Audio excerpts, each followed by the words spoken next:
Oke, Assalamualaikum warahmatullahi wabarakatuh. Alhamdulillah, kita bertemu kembali dalam pembelajaran unik biologi bersama Guru Besar Caling atau Bapak Mursalim Nawawi. Pada kesempatan kali ini, Guru Besar Caling akan memberikan sedikit gambaran materi tentang jaringan hewan. Oke, untuk lebih mengefisienkan waktu, kita langsung masuk ke materinya. Let's go. Nah, kita sudah buka materinya, sekarang kita perbesar ya. Jadi untuk materi kali ini merupakan lanjutan dari materi jaringan. Jadi kemarin itu waktu video pertama, di jaringan itu kita bahas tentang jaringan tumbuhan. Untuk video ketiga kali ini, video kedua kali ini kita akan masuk di jaringan hewan ya. Jadi pengertian jaringan kemarin sudah kita berikan. Jadi jaringan itu adalah kumpulan sel yang memiliki bentuk, ukuran, dan fungsi yang sama. Di tumbuhan kemarin ada banyak macam jaringan. Apakah hewan juga memiliki banyak jaringan? Oke, kita lanjut ya. Nah, dalam mempelajari jaringan hewan, kita memiliki panduan dalam peta konsep, yaitu kita akan masuk di 4 macam jaringan nanti, yaitu jaringan epitel, kemudian jaringan otot, kemudian jaringan saraf, dan jaringan ikat. Oke, itu 4. Namun sebelum kita lanjut ke materinya, jangan lupa yang pertama Bapak Ibu Ananda semua bisa lakukan. Pertama adalah subscribe terlebih dahulu akun ini. Kemudian untuk lebih memahami dengan seksama video ini, silakan tonton video ini mulai dari awal hingga akhir supaya tidak gagal paham. Yang ketiga itu kita like video ini bila video ini menurut Bapak Ibu Ananda semua bagus. Kemudian yang ketiga, yang keempat itu, nah silakan komentari video ini, bisa bertanya, bisa memberikan saran, ataukah video ini kalau memang bagus menurut Bapak Ibu atau Ananda semua, video ini bisa di-share kepada jaringan-jaringan atau sosial media yang lain. Oke, nah, itu ada 4 yang Bapak Ibu dan Ananda bisa lakukan sebelum kita lanjut ke materi. Nah, sekarang kita masuk di materinya jaringan hewan. Nah, jaringan hewan dikelompokkan menjadi 4 ya. Jadi tadi di peta konsep kita sudah tulis-tulis ada 4 macam jaringan hewan. Yang pertama adalah jaringan epitel. Jaringan epitel ini sama kalau orang bilang jaringan pelindung. Epi itu artinya terluar ya. Nah, kemudian yang kedua ada namanya jaringan ikat. Jaringan ikat ini ya dari namanya jaringan ikat pasti tugasnya adalah mengikat atau menghubungkan antara satu bagian dengan bagian yang lain. Kemudian yang ketiga adalah jaringan otot. Jaringan otot. Nah, jaringan otot ini adalah pengisi tubuh kita yang paling banyak jaringannya, ototnya. Biasa orang sebut dalam keseharian itu adalah daging ya. Nah, daging kita itu juga masuk kategori jaringan. Kemudian yang keempat itu adalah jaringan saraf. Nah, jaringan saraf ini adalah jaringan yang sangat penting juga bagi tubuh kita karena tanpa jaringan saraf yang normal, itu bisa nanti ada beberapa gangguan dan kelainan yang bisa muncul. Kita mulai dulu dari jaringan epitel ya. Jadi jaringan epitel itu dikelompokkan menjadi beberapa bagian lagi ya, ini ya. Ya, ada namanya epitel squamosa simplex. Nanti kita jelaskan. Kemudian epitel cuboid simplex, epitel columnar simplex, epitel squamosa, epitel cuboid complex, epitel columnar complex, dan epitel transitional. Jadi jaringan epitel ini walaupun dia bentuknya agak terluar bagian kulit, tapi dia memiliki banyak bentuk ya. Dan pasti karena bentuknya banyak, pasti dia juga memiliki fungsi dan susunan yang berbeda-beda. Nanti kita perjelas di materinya. Kemudian yang kedua jaringan ikat. Jaringan ikat itu kita bagi menjadi jaringan ikat biasa, jaringan ikat khusus, jaringan ikat penyokong, dan jaringan ikat penghubung.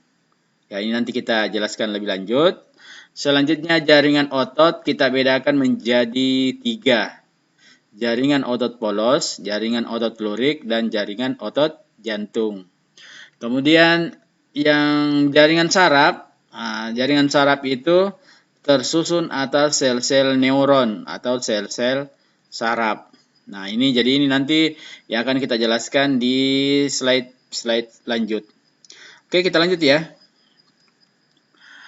Kita mulai dari jaringan epitel. Jadi jaringan epitel itu memiliki fungsi. Jadi untuk mengenal lebih cepat tentang jaringan, kita dulu kenal fungsinya. Jadi epitel itu adalah jaringan pelindung. Hampir sama dengan tumbuhan.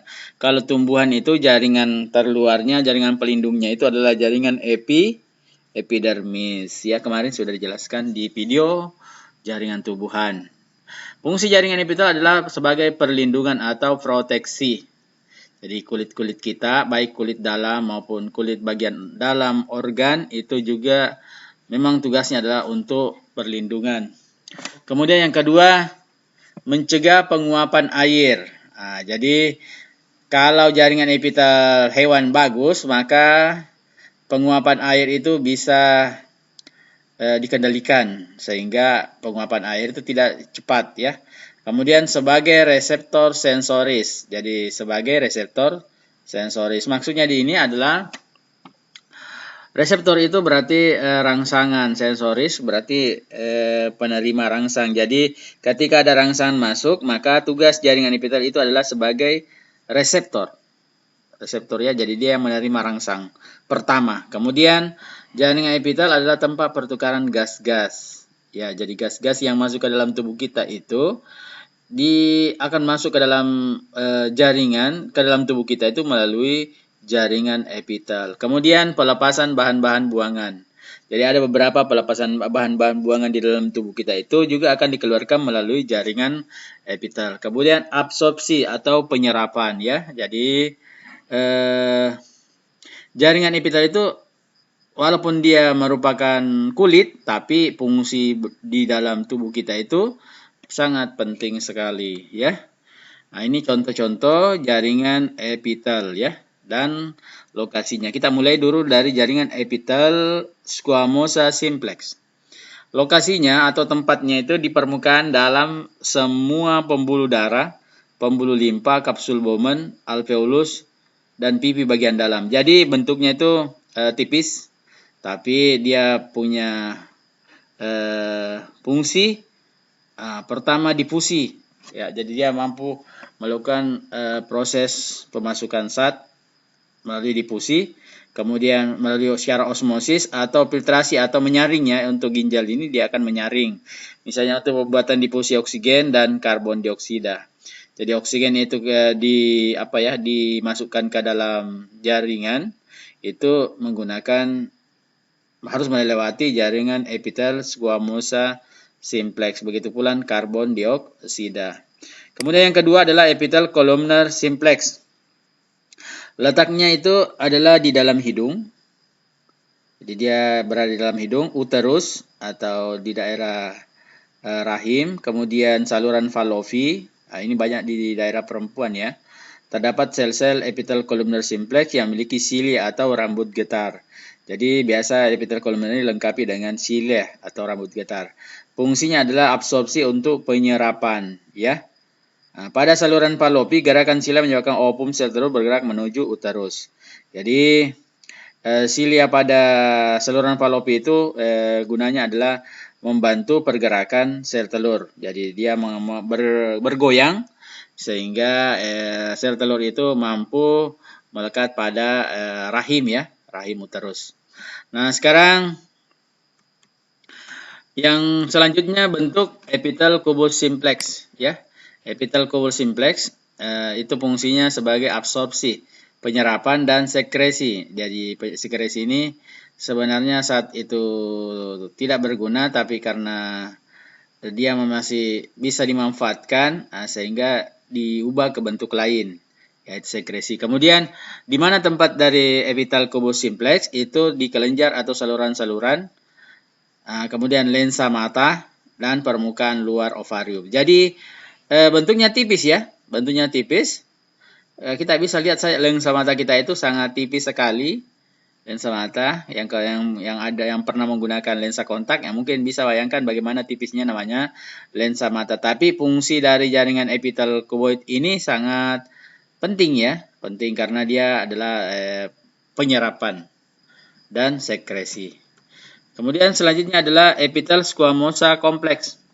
Berfungsi melindungi jaringan di bawahnya atau proteksi. Nah, ini berarti dia sebagai pengaman ya. Lokasinya permukaan luar kulit. Jadi kulit kita itu banyak dilindungi oleh epitel squamosa kompleks. Kemudian permukaan dalam esofagus. Esofagus ini daerah kerongkongan kita, tenggorokan kita ya. Kerongkongan ya. Jadi kerongkongan kita itu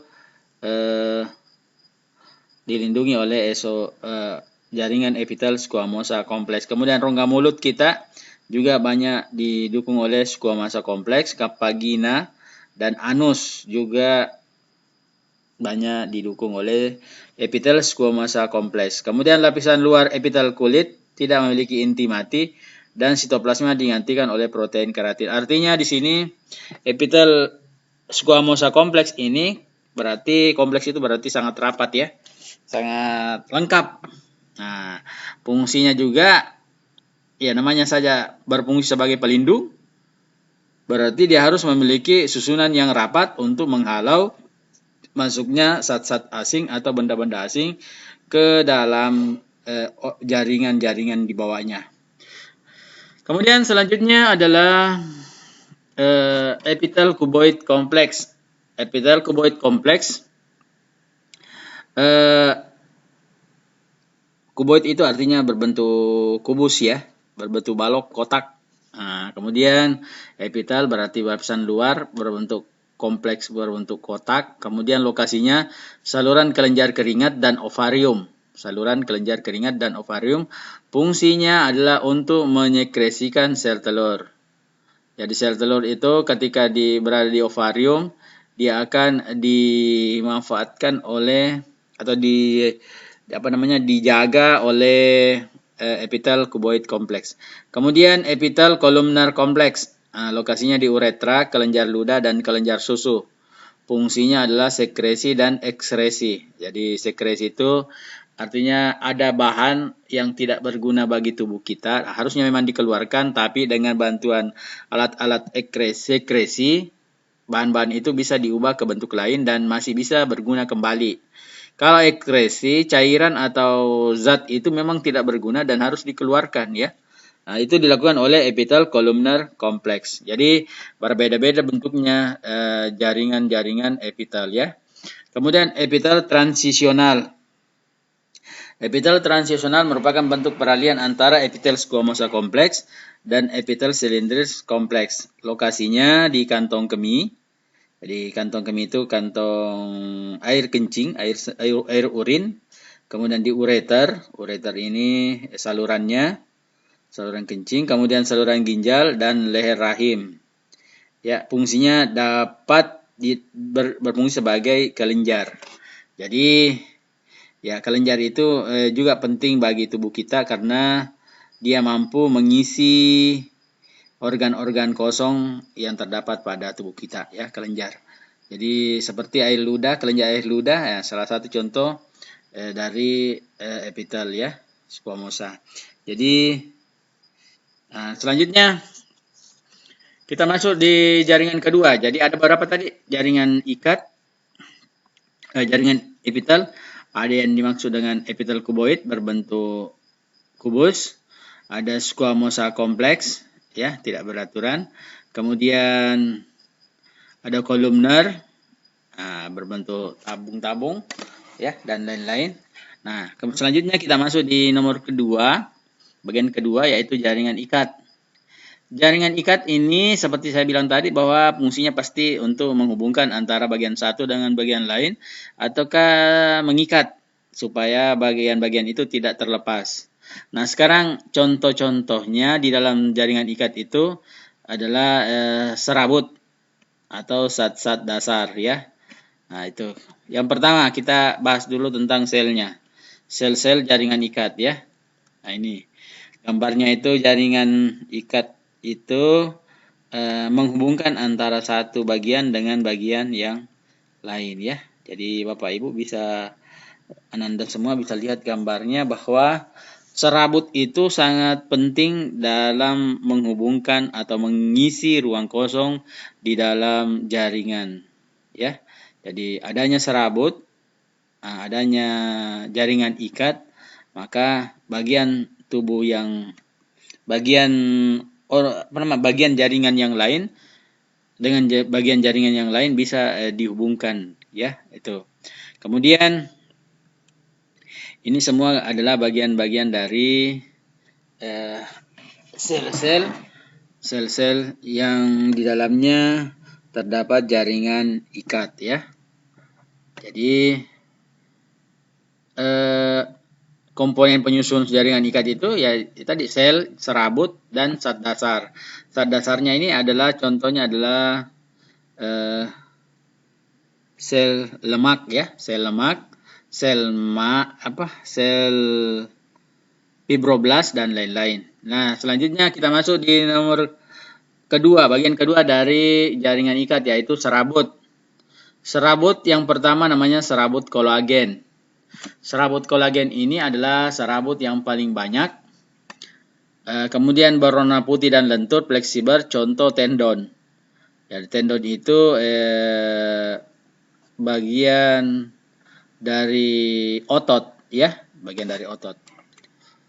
Kemudian serabut elastin, strukturnya lebih halus, berwarna kekuningan, lokasinya pada kulit dan paru-paru. Jadi elastin ini, dari kata elastin berarti dia bisa fleksibel, dia bisa mengikuti besar dan kecilnya itu bisa teratur ya. Nah, seperti di paru-paru itu kan sering mengembang, kemudian dia kosong lagi, mengembang lagi, kosong lagi, berarti dia butuh memang serabut elastin ya. Kemudian serabut retikulum. Ya, retikulum itu bentuknya paling halus dan bercabang membentuk jala. Fungsinya memberi kekuatan dan sokongan. Seperti pada usus kita juga ada namanya retikulum. Usus hewan, untuk hewan ruminansia, hewan pemakan rumput itu punya juga retikulum yang tugasnya adalah membantu proses pencernaan makanan ya. Jadi makanya di sini tulis memberi kekuatan dan sokongan. Sokongan itu artinya membantu tugas bagian tubuh yang lain. Yang selanjutnya adalah zat dasar.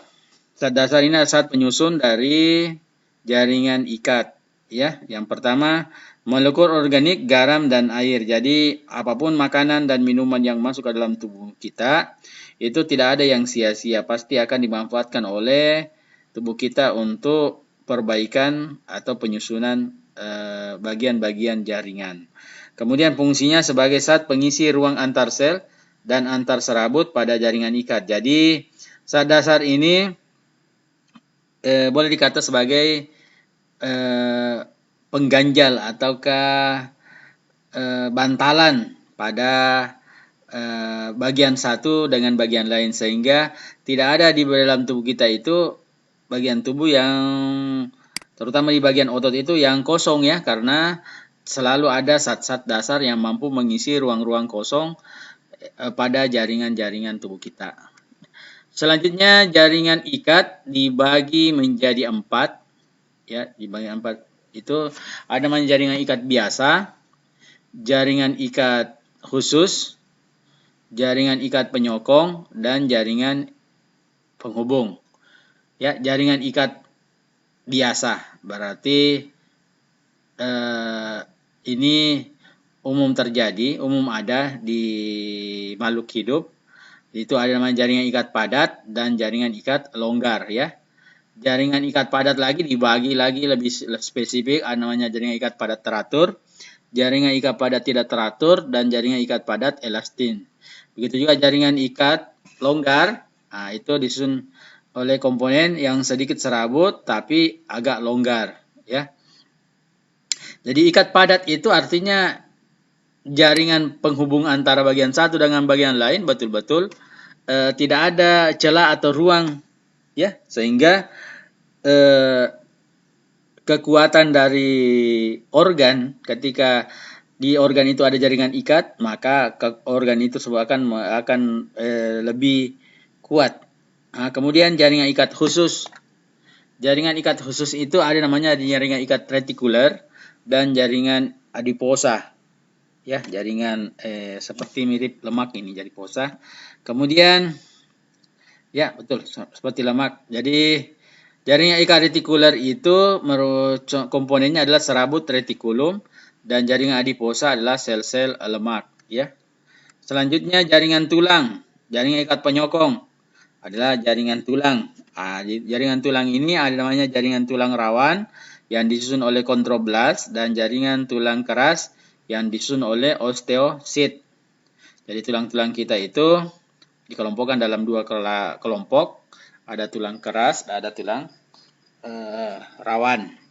Ya, mungkin bisa bedakan antara tulang keras dan tulang rawan. Yang keempat itu jaringan penghubung. Ya, ada namanya jaringan darah. Jaringan darah ini dibagi menjadi dua bagian, ada plasma darah dan sel darah. Sel darah pun dibagi lagi ke dalam tiga bentuk sel darah. Ada sel darah merah, sel darah putih, leukosit, sel darah merah tadi, eritrosit, dan trombosit atau keping-keping darah. Kemudian jaringan penghubung yang kedua namanya jaringan limpa. Jadi jaringan limpa ini juga penting bagi tubuh kita, ya. Jadi ini adalah kelompok dari jaringan ikat. Jadi ada jaringan ikat biasa, jaringan ikat khusus, jaringan penyokong, dan jaringan penghubung. Oke, sampai di sini mengerti? Oke. Saya rasa mungkin sudah mengerti. Nanti kalau tidak mengerti, bisa ditulis komentar atau pertanyaan di kolom komentar dari akun video ini. Oke, kita lanjut ya. Selanjutnya yang ketiga namanya jaringan otot. Jaringan otot ini penting ya. Kenapa penting? Karena otot di dalam tubuh kita itu merupakan alat gerak aktif, ya, alat gerak aktif. Jadi kalau otot tidak mampu melakukan gerakan, mungkin bisa Ananda rasakan namanya kelumpuhan ataukah kelelahan otot, ya, kram dan lain-lain. Itu adalah beberapa gangguan, penyakit dan kelainan pada jaringan otot, ya. Nah, sekarang kita masuk di jaringan ototnya. Jaringan otot itu bisa kita lihat bentuknya. Jadi ada namanya otot polos. Otot polos itu ya bentuknya polos. Kemudian dia memiliki inti di bagian tengah, ya. Kemudian otot lurik. Otot lurik itu intinya berada di bagian pinggir, ya. Kemudian bentuknya lurik. Kemudian otot jantung. Otot jantung ini adalah bagian dari otot apa namanya? Gabungan dari otot polos dan otot lurik. Nah, otot polos ini bekerja tanpa kita sadari. Jadi kalau ada bagian tubuh kita yang memiliki otot bekerja tanpa kita sadari, berarti itu banyak didukung oleh otot polos. Sedangkan otot lurik, ketika dia bekerja, kita akan merasa cepat capek atau lelah. Nah, sekarang ini penjelasan lebih rincinya. Lokasinya di mana otot polos, itu terdapat pada organ-organ seperti usus, lambung, uterus, kantong kemih, dan pembuluh darah. Ini adalah organ-organ yang bekerja tanpa kita sadari, ya. Kemudian bentuk selnya seperti gelendong, memanjang, ujungnya runcing. Jadi bentuknya seperti gelendong, panjang, dan ujungnya runcing. Kemudian inti sel satu terletak di tengah. Kemudian tidak memiliki serabut-serabut melintang sehingga terlihat polos. Makanya namanya otot polos. Jadi dia tidak memiliki serabut-serabut. Kemudian kontraksinya, gerakannya itu di luar kemauan kita atau involuntar, tidak disadari, ya. Jadi kalau ada bagian tubuh kita bekerja tanpa kita sadari tapi bisa menghasilkan, contoh misalnya air kencing, ya. Air kencing itu dibuat di daerah ginjal, ya. Kemudian di daerah ginjal nanti kita bisa rasakan air kencing pada saat kita mau kencing, tapi prosesnya membuat air yang bermacam-macam model yang masuk ke dalam tubuh kita pada saat kita minum, lewat makanan juga ada lewat airnya, itu akan disaring menjadi air bening. Tapi proses penyaringan air berwarna yang masuk lewat proses pencernaan itu, ya, itu akan yang berwarna-warni, kadang merah, kadang kuning, kadang hijau, dan lain-lain, itu akan disaring. Jadi satu warnanya itu dihilangkan, dan yang keluar adalah air kencing yang bening. Nah, prosesnya itu tidak kita sadari, proses pemisahan satu warnanya. Kemudian pembuluh darah juga, ya. Pembuluh darah itu, darah kita itu setiap hari mengalir. Yuk kita tidak rasakan. Andaikan terasa, ya bisa dibayangkan Bapak Ibu atau Anda semua kalau pembuluh darah itu kerjanya kita rasakan, ya. Kemudian selanjutnya adalah otot polos. Di mana letaknya otot polos? Otot polos itu adalah otot yang melekat pada rangka, sehingga namanya adalah otot rangka. Jadi otot lurik itu sama dengan otot rangka, ya. Bentuk selnya seperti silinder, memanjang. Jadi memanjang. Kemudian inti selnya banyak, lebih banyak terdapat di bagian tepi.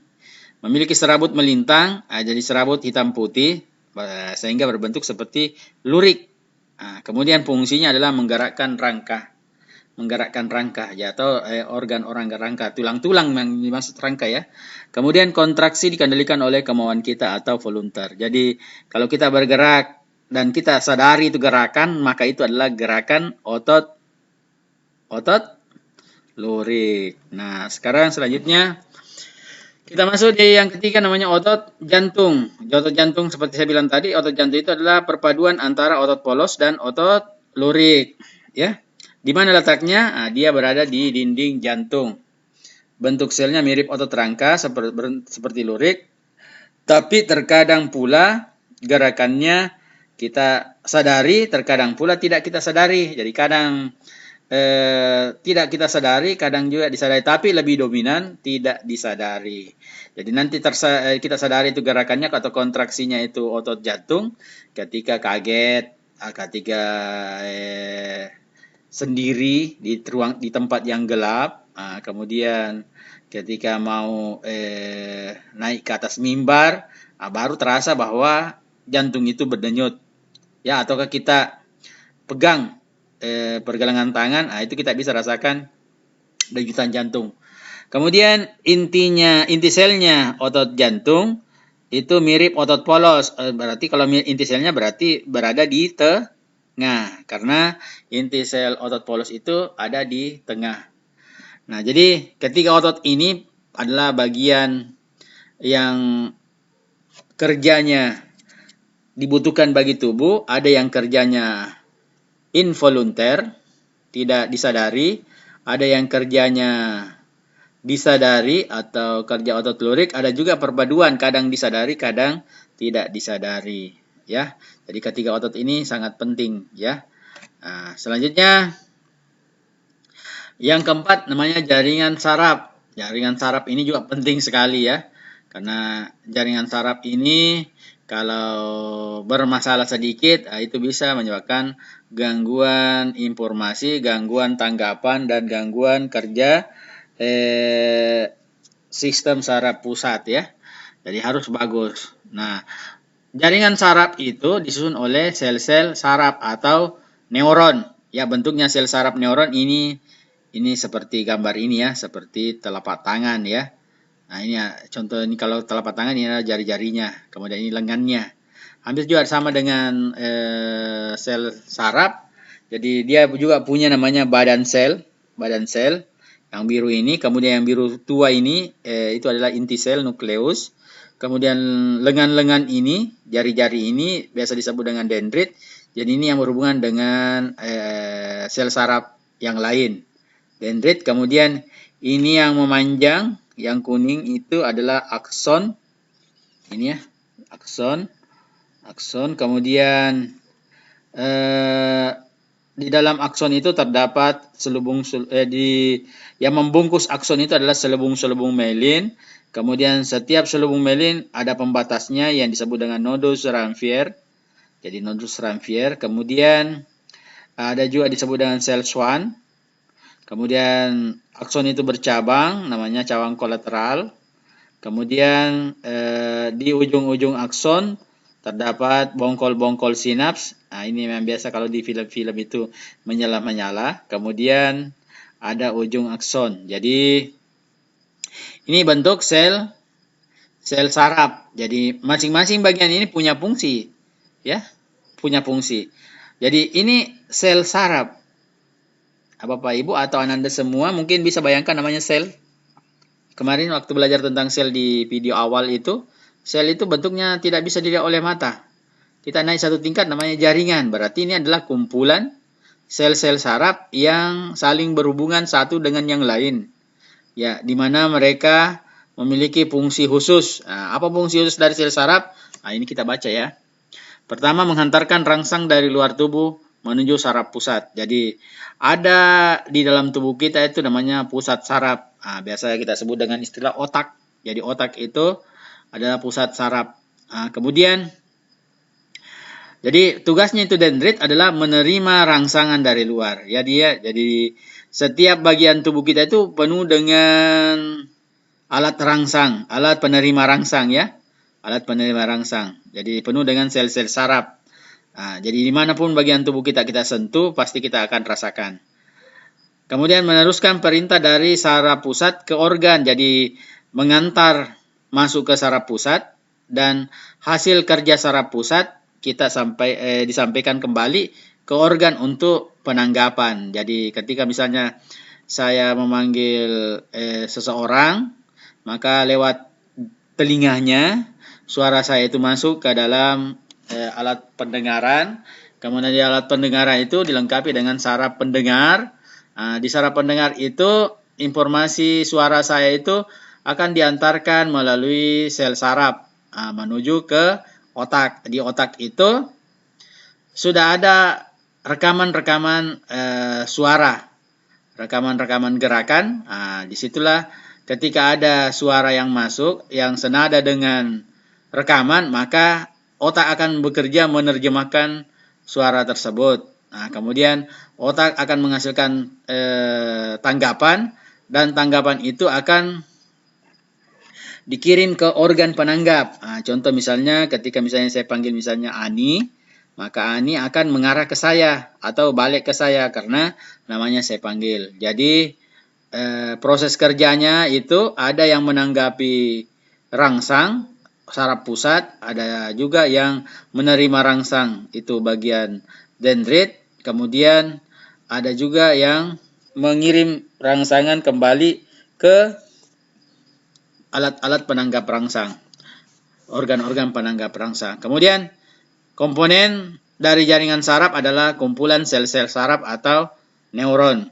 Kemudian komponen neuron ini sudah ada di gambar tadi, ada namanya badan sel, dendrit, dan akson. Kemudian sinaps atau celah-celah yang menghubungkan ujung-ujung akson dengan ujung dendrit atau organ. Jadi di sini ada tertulis bongkol-bongkol sinaps. Jadi ini adalah celah-celah penghubung antara satu akson dengan ujung-ujung dendrit. Jadi nanti kalau ini mau berhubungan dengan saraf berikutnya, maka ini ujung-ujung akson ini nanti akan berhubungan dengan ujung-ujung dendrit ini. Jadi terjadilah proses pengiriman dari satu sel saraf ke sel saraf berikutnya. Jadi menyerupai kerja pengiriman batu bata dengan cara saling oper. Saling oper ya, jadi batu bata diambil oleh orang pertama menyerahkan kepada orang kedua. Jadi pada saat batu bata dikirim ke orang kedua, maka tangan orang pertama dengan orang kedua itu saling bersentuhan, saling berinteraksi sehingga batu bata bisa pindah ke bagian orang kedua. Begitu seterusnya sampai tanggapan itu bisa sampai rangsangan itu bisa sampai ke pusat saraf. Di pusat saraf lah baru tanggapan itu ditanggapi, diterjemahkan. Dihasilkanlah tanggapan, kemudian tanggapan itu dikirim menuju ke organ penanggap. Jadi di sini sebenarnya ada lagi tambahan materi, tapi mungkin tidak tertulis di slide. Jadi ada itu 3 sel sel-sel neuron berdasarkan fungsinya. Ada sel motorik, sel sensorik, sel saraf sensorik, sel saraf motorik, dan yang ketiga sel saraf interneuron atau konektor. Jadi masing-masing beda. Jadi fungsi dari sel saraf sensorik adalah menerima rangsangan dari organ penerima rangsang, kemudian menyampaikan ke pusat saraf. Kemudian sel saraf motorik menyampaikan hasil tanggapan sistem saraf pusat ke organ penanggap untuk menanggapi rangsangan yang diterima di daerah dendrit. Kemudian interneuron adalah atau konektor, itu adalah penghubung antara sel saraf sensorik dan sel saraf motorik. Oke, intinya dari materi hari ini adalah jaringan hewan itu sangat penting dirawat, sangat penting diberikan nutrisi, karena jaringan ini memiliki fungsi-fungsi tersendiri. Yang kedua, jaringan hewan itu ada 4 jenis. Yang pertama ada namanya jaringan epitel, yang kedua jaringan ikat, ya, yang ketiga jaringan otot, dan yang keempat jaringan saraf. Keempat jaringan ini memiliki bagian-bagian tersendiri, dan setiap bagian-bagian itu punya bentuk, punya fungsi, dan lokasi yang berbeda-beda. Ya, oke. Nah, demikian pemaparan materi untuk materi jaringan saraf, jaringan hewan pada kesempatan kali ini. Tapi sebelum saya tutup, saya sangat mengharapkan bantuan subscribe, like, and comment. Subscribe akun ini. Kemudian like videonya kalau memang dianggap bagus. Kemudian komen atau berikan tanggapan dalam bentuk saran atau pertanyaan. Kalau ada kesempatan saya akan tanggapi. Terima kasih atas perhatian dan waktunya. Salam cerdas. Demikian dari Guru Bahasa Caling. Assalamualaikum warahmatullahi wabarakatuh.